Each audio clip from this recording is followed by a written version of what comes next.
En el corazón del desierto de Karakum, en Turkmenistán, existe una herida abierta en la corteza terrestre que lleva sangrando fuego ininterrumpidamente durante más de medio siglo.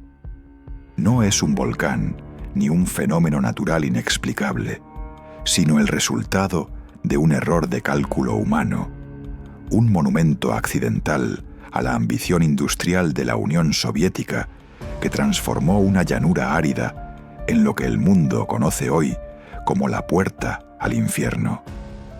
Para entender cómo se desató este infierno en la Tierra, debemos retroceder hasta el año 1971, en plena Guerra Fría, una época donde la carrera por los recursos energéticos era tan feroz como la carrera espacial. Los geólogos y petrofísicos soviéticos peinaban las regiones más remotas de la URSS, buscando desesperadamente yacimientos de petróleo y gas natural para alimentar la inmensa maquinaria estatal. El desierto de Karakum, una extensión de arena negra que cubre el 70% del país, era un terreno hostil, pero prometedor. Los mapas geológicos indicaban que bajo esas dunas se escondían algunas de las reservas de hidrocarburos más grandes del planeta. Un equipo de ingenieros llegó a la pequeña aldea de Derbeze, cuyo nombre curiosamente significa la puerta en el idioma local, sin saber que pronto darían un significado literal y aterrador a esa palabra. Instalaron una enorme plataforma de perforación, una torre de metal y ruido que rompió el silencio del desierto, y comenzaron a taladrar el suelo. Durante las primeras semanas, la operación pareció un éxito rotundo. La broca descendía y los sensores confirmaban la presencia de gas. Sin embargo, la geología es una ciencia donde la certeza absoluta no existe hasta que es demasiado tarde. Lo que los ingenieros no detectaron a tiempo fue que estaban perforando directamente sobre una inmensa caverna subterránea llena de gas natural, una bolsa de aire a alta presión, cubierta por una capa de roca sedimentaria, frágil, que apenas podía soportar su propio peso, mucho menos el de toneladas de maquinaria pesada, vibrando constantemente. Un día, sin previo aviso, el suelo cedió. No hubo explosión, sino un colapso catastrófico. La tierra se abrió tragándose la plataforma de perforación completa, los camiones de suministro y el campamento base. En cuestión de minutos, donde antes había una operación industrial, ahora solo quedaba un cráter gigantesco de 70 metros de diámetro y 30 metros de profundidad. Milagrosamente, los informes oficiales no registraron víctimas mortales en el incidente inmediato, pero el verdadero peligro acababa de comenzar. El colapso había roto el sello de la bolsa de gas subterránea. Grandes cantidades de metano comenzaron a emanar del cráter a una velocidad alarmante. El metano es un gas invisible e inodoro, pero altamente inflamable y capaz de desplazar el oxígeno. Los ingenieros soviéticos se enfrentaron a un dilema crítico. Si dejaban el cráter abierto, el gas se extendería por el desierto, llegando a las aldeas cercanas, matando al ganado y asfixiando a la población local mientras dormía. Además, existía el riesgo de una explosión masiva si el gas se acumulaba y encontraba una chispa accidental. La solución que propusieron fue estándar para la industria petrolera de la época: la quema controlada, técnica conocida como flaring. La lógica era simple y en teoría sólida: prender fuego al gas para que se consumiera rápidamente. Los cálculos de los expertos estimaron que, dada la presión y el tamaño aparente de la bolsa, el combustible se agotaría en cuestión de unas pocas semanas. Con esa confianza matemática, arrojaron una granada o una antorcha al interior del agujero. El gas se encendió instantáneamente, creando una columna de fuego y calor abrasador. Los ingenieros observaron las llamas, esperando que se extinguieran en unos días para poder recuperar la maquinaria y continuar su trabajo. Pero los días se convirtieron en semanas, las semanas en meses y los meses en años. El cálculo inicial había subestimado dramáticamente la magnitud de la reserva geológica que habían perforado. No era una simple bolsa aislada, sino parte de un sistema masivo de estratos permeables que alimentaban el fuego continuamente desde las profundidades.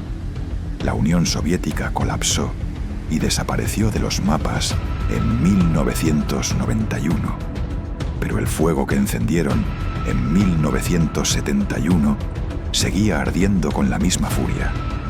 El cráter de Darvaza se convirtió en una anomalía permanente, un vórtice de fuego en medio de la nada que desafiaba cualquier intento de control. Durante décadas, el sitio permaneció prácticamente inexplorado debido al calor extremo y la inestabilidad del terreno. Las temperaturas en el borde del cráter pueden superar los 50 grados centígrados, pero en el centro el calor es suficiente para fundir el metal. No fue hasta el año 2013 que la ciencia intentó mirar, literalmente, dentro del infierno. El explorador canadiense George Kourounis, con el apoyo de National Geographic, organizó la primera expedición para descender al fondo del cráter mientras aún estaba ardiendo. El objetivo no era apagarlo, sino entenderlo y buscar signos de vida en condiciones extremas. La preparación para esta misión fue más parecida a un paseo espacial que a una exploración geológica. Kourounis tuvo que encargar un traje especial hecho de Kevlar y materiales aluminizados reflectantes de calor, similar a los que se usan para acercarse a los volcanes activos, además de un sistema de respiración autónomo, ya que el aire dentro del cráter es una mezcla tóxica de metano y dióxido de carbono a temperaturas letales. La operación fue de una complejidad técnica extrema. Tuvieron que instalar un sistema de cuerdas ignífugas extendidas de lado a lado del abismo para bajar al explorador justo al centro, la zona más caliente y peligrosa, mientras Kourounis descendía, rodeado de miles de pequeñas llamas que brotaban del suelo como antorchas individuales. Describió el sonido como el de un motor a reacción constante, un rugido grave y profundo que hacía vibrar el pecho. Al tocar el suelo del cráter, se convirtió en el primer ser humano en caminar sobre la superficie de este desastre. Su tiempo abajo era limitado. El calor era tan intenso que podía sentirlo a través de las múltiples capas de protección térmica. Su misión principal era recolectar muestras del suelo para ver si algo podía sobrevivir allí. Lo que encontró desafió las expectativas biológicas. Los análisis posteriores de las muestras revelaron la presencia de bacterias extremófilas, microorganismos que no se encuentran en el suelo circundante del desierto, sino que prosperan específicamente en ese ambiente de altas temperaturas y metano. La vida, de alguna manera, se había adaptado al infierno creado por el hombre. Este descubrimiento tiene implicaciones que van más allá de nuestro planeta, sugiriendo que si la vida puede existir en el cráter de Darvaza, podría existir en entornos hostiles de otros mundos. A pesar del interés científico y turístico, el cráter sigue siendo un problema ambiental y político. En varias ocasiones, el gobierno de Turkmenistán ha anunciado planes para extinguir el fuego. La razón principal no es solo ecológica, sino económica. Cada segundo que el cráter arde, se queman recursos valiosos que el país podría estar exportando. Se han propuesto métodos teóricos, desde detonar explosivos subterráneos para cortar el flujo de gas, hasta rellenar el agujero con cemento o tierra, pero ninguna de estas soluciones garantiza el éxito, y todas conllevan riesgos enormes de abrir nuevas fisuras o provocar fugas peores. El fuego se alimenta de un sistema de ventilación natural complejo. Tapar una salida podría simplemente forzar al gas a salir por otro lado con mayor presión. Hoy, más de 50 años después de aquel error de cálculo, la puerta al infierno sigue iluminando las noches del desierto de Karakum con un resplandor anaranjado que se puede ver a kilómetros de distancia.